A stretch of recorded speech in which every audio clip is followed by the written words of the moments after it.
Dyshja e njohur e Big Brother VIP Albania 4, Egli Tako dhe Besart Kelemendi i njohur si Gjesti, kanë pasur shumë ulje e ngritje në raportin e tyre gjatë kohës në shtëpi.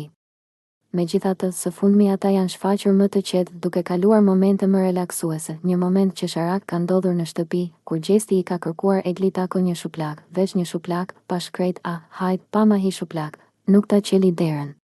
Unë e ngrija kryt, qeshtu bona si fëmia, veç një herë më shoma tani kishe unë bona nervoz e ta ngjiti qeshtu, i thot ai Egli Tako, e cila duke qeshur i thot, më lër të qetë, dua të dal, duke kërkuar që t'i hapet dera, në fund. Egli i jep një shuplak, por puthja që pritej pas kësaj nuk ndodhi.